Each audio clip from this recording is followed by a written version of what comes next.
All right, Coach, going back to last week, you mentioned three things after the game, penalties, special teams, and running game. You got to be pretty happy with at least two of those elements. At least two, right, no doubt. Well, we wanted to run the ball. We wanted to be more physical. We're trying to get, over the past couple of weeks, some continuity on the offensive line, kind of keep the same five guys in. And I just see us getting better there, so it was great to see. That was part of the plan. Special teams, really, in my opinion, a lot of times it's just a want to. And I think we increased our want to this week. So all those plays were big plays. Obviously, got to correct penalties. I mean, as the games get bigger, you just can't have any of them. There's just no margin for error. So that's something we'll address again this week and continue to fight to get better at that. I noticed on the sideline some chanting, lots of chanting, some singing. What's going on? I don't think I've ever seen that from Saline before. It's just we said, hey, what's that new playoff tradition here a little bit? Let's get excited. There were really three areas, supporting the kickoff. And I think it showed tonight. Yeah. Supporting our defense on third down, and again, I think it showed. And then when we get in that jumbo, that jumbo formation, the kids are chanting, pound the rock. So, we did on both those, those two times we were in that formation. So it was a lot of fun. Kids had fun with it all week. We also know that when we have to go on the road next week, there'll be no big home crowd or home band pulling for us. It's just got to be us getting our own juice. So that's what the kids were great. It was, kind of organic. And it was really fun to see. Got the coaches excited too.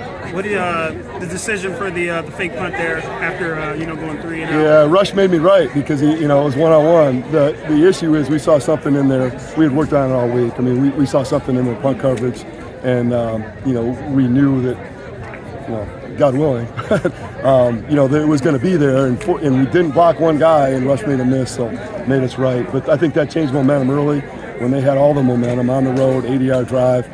I just felt like we had to answer. We didn't want to go down 14-0. When you came here, you used to have one of those plays. It seemed like every week, every other week, a trick. We haven't really seen that. Yeah, we just haven't been great at our onside kicks over the past couple of years. That's been a part of it. We just haven't had the right kick. But hey, trust me, they're in there. They're in there, and beware next week. Is what I would say. Your quarterback had 3 incompletions, 2 drops, and then 1 throwaway. Can you just talk about CJ's performance? He was near perfect tonight. Yeah, he was awesome. I mean, even the drop on the sideline, he couldn't have thrown a better ball. And then, we felt we wanted to come out and run the ball, and we did that early, but we didn't establish it early. So CJ really had to pick up the slack in the passing game until we got some confidence in our offense.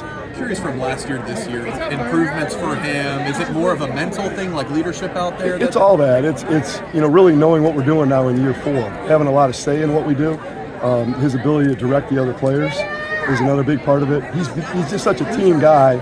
Nobody resents the quarterback. Nobody thinks the quarterback is bigger than the rest of the team. And honestly, CJ's gotten physically stronger since last year too. There's not a throw he can't make, and there's not a play he doesn't think he can make. So sometimes I got to settle him down a little bit, but that's just one of the things you're going to live with him because he's such a playmaker. Having a coach on the field at the quarterback position is kind of a cliche, but is that kind of true with him? There's no doubt. I mean, it's really kind of a circle of 3 that really kind of talk about the play call all the time. A lot of times we ask him, hey, are you comfortable with it? If we get a timeout, we're asking him, hey, what do you like here? And he'll always come to us too and say, Coach, did I read that out right? Did you think this side or should I went to that side? When you've got that type of synergy going, it's pretty special. And believe me, we don't take that for granted. And then obviously Belleville next week, 2 of the, obviously, their quarterback and CJ, just that matchup. Yeah, I mean, potentially it's a great quarterback matchup for sure.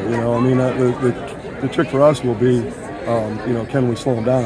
Enough to stay within reach.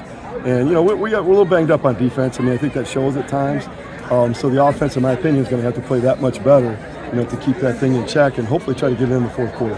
How much better do you think this team is than last year's team at the same time? I think we had some. I think we're really good on offense right now. I just think that we're getting better on the OLine. It's a year older.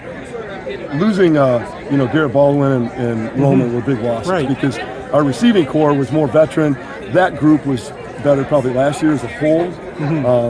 This year, our offensive line is better and our run game is better. So, I think our offense is better. I think our defense, it was hard to lose some of those seniors we lost last year. We have a lot of young players, trying to fill those gaps. So it's just a work in progress there. But I love the demeanor of our team, and anything's possible. Is Belleville the same team they were last year? I don't know. We haven't looked at them yet. That's what I'm saying. Have you guys haven't started looking ahead at all? No, we take one team at a time. You don't have a buddy out there? No, nothing like that here at Saline. But you know, in Pioneers, it was a good opponent. I told the kids before the game, they're here for a reason. They won 6 straight. Yeah. You know, so we had to have all our attention on them. But, you know, starting tonight, we'll look at Belleville, and who knows how that's going to go. I mean, it doesn't look like anybody's fared well against them. But, I always like to bet on our kids. Josh Rush and the offensive line you talked about. Tell me a little bit about what Rush was doing well today, and then also your O-line. Anybody you want to call out there? I mean, we're getting much more physical on the O-line, and we're coming downhill, which is great to see. And then Josh is making all the right cuts. I mean, a few of those was exactly where you want it. He let the offensive line drive him by, and the touchdown down there, and another big gainer on the field with their zone read. It's all him reading that. You know, we run the counter, which is a little more predetermined, but those inside and outside zones, you got to have a back that has vision and can make the cut, and he can do that. All right, thanks, Coach. Yeah, thank you.